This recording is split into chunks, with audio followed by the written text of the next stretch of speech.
The buzzing was deafening. A shriek tore through the quiet countryside, startling a flock of birds into the sky. Jake Turner's head snapped up from his work. He was elbow-deep in engine grease, trying to fix the stubborn tractor that hadn't run properly in weeks. His family's farm, tucked into the rolling green hills of Pine Creek, hadn't seen a good harvest in years. He didn't have time for distractions. But the scream came again, raw, desperate, and close. Without a second thought, Jake wiped his hands on his jeans and sprinted toward the sound, past the orchard and through the fence opening that led into the wooded trail. What he saw stopped him in his tracks. A woman in a light blue dress, her arms flailing wildly, was running through the tall grass with a massive swarm of bees chasing her.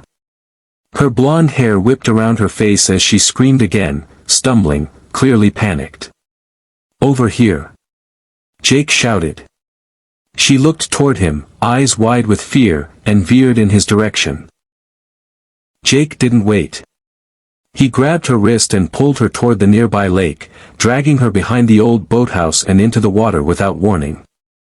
They plunged into the cool shallows, submerging up to their necks. The bees circled above for a moment, confused, then slowly dissipated. The woman was breathing hard, soaked and shivering, but safe. Jake studied her. Her skin was pale, arms covered in red welts, tears streaming down her face. "Are you allergic?" he asked. She nodded weakly. "Didn't bring my EpiPen. I didn't think I'd need it for a walk." Okay. Stay calm. I'll call for help." 15 minutes later, paramedics arrived. Jake watched as they tended to her, gave her a shot, and reassured her she'd be fine.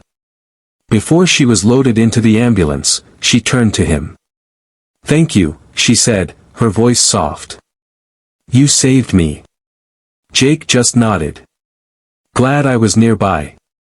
The next day, he didn't expect to see her again. But just after noon, a sleek black car rolled up the gravel driveway of the farm. Out stepped the same woman, clean, calm, and wearing designer sunglasses. Jake wiped the sweat from his brow as she approached. "I didn't get your name yesterday," she said, offering a small smile. "I'm Claire." "Jake," he replied. "You feeling better?" "Much. And I wanted to thank you properly." Before he could answer, a man in a suit stepped out of the car and handed Claire a small velvet box. She opened it to reveal a luxury watch, clearly expensive. "I don't want a reward," Jake said quickly, backing up a step. "You were in trouble. Anyone would have helped." Claire blinked, surprised. Not everyone would have dragged a stranger into a lake. Jake shrugged. "My mom taught me to do what's right. No strings." Claire stared at him for a long moment, then nodded. "Then maybe instead of a reward, you'll let me buy you a coffee?" Over coffee at the local diner, Jake learned the truth. Claire Whitmore was the only daughter of real estate mogul Richard Whitmore. She'd grown up in penthouses, went to Ivy League schools, and had more money than she knew what to do with. But she was tired of her name, her status, the constant pressure to smile and play the part. So she had escaped to Pine Creek for some quiet. Jake couldn't relate to her world, but he respected her honesty. And she was nothing like what he'd imagined a millionaire heiress would be. She asked him about his farm, about the challenges he faced keeping it running after his parents died. She even laughed when he made a joke about duct tape being the farm's real MVP. They kept in touch. Claire started coming by the farm more often, sometimes with a picnic, sometimes just to walk the orchard with Jake. She found peace in the silence of the fields, the scent of apples, the rhythm of Jake's routine. He found something in her too, someone who listened, who saw him as more than a struggling farmer. But the contrast between their worlds became impossible to ignore. One afternoon, Jake overheard two townsfolk whispering at the gas station. "That's Whitmore's girl, right?